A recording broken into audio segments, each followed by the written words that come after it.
Hello everyone. For those of you who don't know me, my name is Dan Baker and I'm the creative producer at Barbican Theatre Plymouth, and I lead on our Thrive Artist Development Programme. So as you can see, I'm working from home, just like most people are. The Barbican Theatre is currently closed due to the ongoing pandemic with COVID-19. So whilst we are at home, we are trying to put some information out there into the world which might be of interest to people. It might be drama workshops, it might be skills development stuff that will be useful for you both in the current situation and when we're out of this and we're back to normal. So we've had some exercises from our dance practitioners and some drama games, and my position here is to offer you something that is a bit more producing focused, something that might be useful for those of you who are producers, who self-produce your work, who are looking at things like funding applications. So what we're going to look at today is box office income projections. Now, it's very exciting, trust me, despite what it sounds like. One of the things that often you're doing in terms of producing and putting funding applications in is having to figure out what your box office income would be. If you're selling tickets for a show, you're going to be making some money, but how much money are you going to make, and how do you find the formula that helps you determine what that line of income is going to be? So what we have is, I have a spreadsheet which I'm just going to show you now. So as you can see, spreadsheet just there, full of blank figures at the moment, pretty much. So this is a spreadsheet that I've designed myself.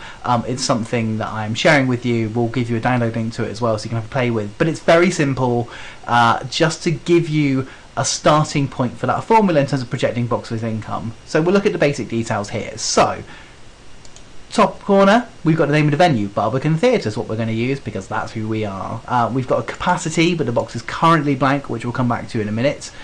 On the left hand side, we've got percentages, which relate to the capacity of tickets sold, the capacity of the venue. And then across the top here, these numbers here relate to ticket prices. So we're going to start off, first of all, we're going to update the capacity figure. At the moment, everything in the boxes is empty. If we change it to 110 seats, which is the Barbican Theatre capacity, shazam, there we go. We have got some numbers in this spreadsheet now. So, just to explain, here we go, the percentages relates to the number of tickets. So, 100% capacity, 110 seat venue is 110 seats. 90% is 99, 80% is 88, so on and so forth. Now this would update depending on the capacity. If you can change that capacity and the numbers will convert here. The pricing along the top here, this can be anything you want it to be. The reason we're going for these numbers is this relates to our general pricing at Barbican Theatre. So a full price ticket being £12, that's our starting point. Now, because we sell concessionary tickets like a lot of venues do, so under 16s, over 60s, students, disabled people can qualify for concessions, and because there are things like complimentary tickets for press and for company members that might be given out, what that means is we won't necessarily get every ticket sold at full price. So the idea of having these different numbers across the top gives us that bit of kind of differentials between those prices. So whilst a full price ticket could be £12, a concession could be £10. So what we do is we look to make the ticket yield, which is the average ticket price. So we could say £11 as an average ticket yield. So we'll split the difference between a £12 full price and a £10 concession and say that's our ticket yield. So we can say £11 as a ticket yield. So we'll start with this column here. The next question would be, how many tickets do we expect to sell? Now obviously what we'd like to say is we'll sell 100% of tickets. That isn't always possible. Sadly, as much as we'd like to believe that it would be, it's not always possible. So what we will do is we'll look at a more conservative and sensible average. Now, one of the things that I've always been advised to do is to be practical and look at a number between 40 and 60% for your expected capacity of sales. Now, that gives you a bit of kind of freedom there. In case you sell more tickets, then obviously it means you can make more money, which is fantastic for your bid. If you don't sell as many tickets as you'd like to, it doesn't make such a big gap between what you're aiming for and what you get. Now that's quite important, because if you're budgeting and you say you're going to sell £1,200 of tickets on 100% capacity and you only sell 40% of tickets, which is £484, that's like nearly £800 in difference. That's a big difference in your budget. So that's why we should be a bit sensible about things. So what we're going to do is say, I've generally have been advised to look at between 40 and 60% to be conservative. So we're going to split the difference and go 50, and we're going to look at that £11 ticket yield. So we're splitting the differences all over the place here. So whilst we've got a maximum yield of £1,300 here, we're looking at £605, which is 50% of an £11 ticket yield. Now, that's figure number one in terms of how much tickets income there is overall, but then you might be on a deal where you're on a box office split, so that might mean that you've agreed with the venue, you take 70% of the box office income and they keep 30%. Now, how do we factor that in? I'm going to reveal these hidden cells for you now to show you these calculations factored in already.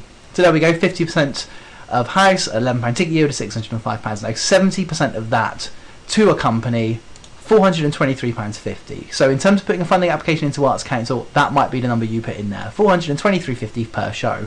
Now you can obviously multiply that by the number of performances, you can do different calculations based on the size of venues, so you can change these numbers up quite easily. So Barbican Theatre, for example, can do 144 seats if we remove the pit seats. So if we change this number, everything increases.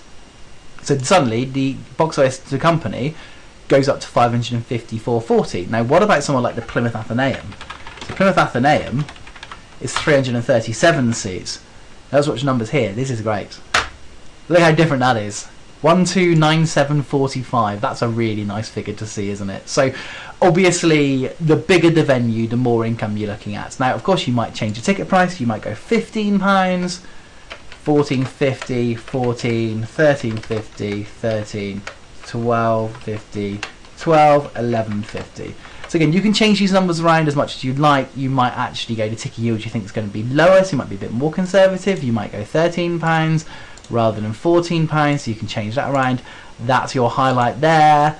So then you would go at a £13 yield, change that number, equals that box there. Again, numbers will change. You can play around this as much as you like. It's quite simple. So I'll happily link this up so you can have a look at it yourselves and have a little play with it. So you can find the variations. I've got various detailed versions that go into number of performances, different kind of breakdowns of deals and things like that. This is a basic starting point and you can play with it, but it's something that might be useful for you if you're doing an Arts Council project grants bid once we're back into that period, or you're just generally planning a tour. You might be looking at how much money you might be making from ticket sales and how much you then need to fundraise accordingly. So yeah, just want to give you a bit of an insight into how that would work there. But yeah, so hopefully that might be useful to you. So whether you're a producer, whether you're an artist who's producing your own work or was looking at planning a tour, whether it's just something you're interested in, maybe you're really into spreadsheets, which is cool, you might want to look at that stuff. So there's an insight there. The plan is to look at a few more things like that which might be useful. Whilst we are obviously in this slightly strange time at the moment, we want to be able to keep doing this stuff. This isn't just for now, this is for moving forward, constantly be able to do stuff like this. So we'll put more things out there. If you have any things that you would like us to go through, any producing stuff you'd like me to kind of give you a bit of pointers on, then feel free to get in touch. You can email me on dan@barbicantheatre.co.uk. Under the B-Hive programme, we're going to be putting more stuff out there on social media, so you'll see stuff on YouTube. On our website, we'll put things out there on Facebook and Twitter just to keep you posted, and Instagram. But yes, again, we want to hear from you if there's anything you would like to hear about. We want to make sure this is a responsive thing, but it's valuable and useful to you. So we're going to keep putting stuff out there, but get in touch if you've got any thoughts, suggestions or requests, and we'll see what we can do for you. But yes, I hope as a starting point that was interesting. We'll link the spreadsheet for you so you can have a look, play with it yourself. Yes, if you've got any suggestions, then get in touch. But for now, that's all from me, but I'm sure I will speak to you again soon.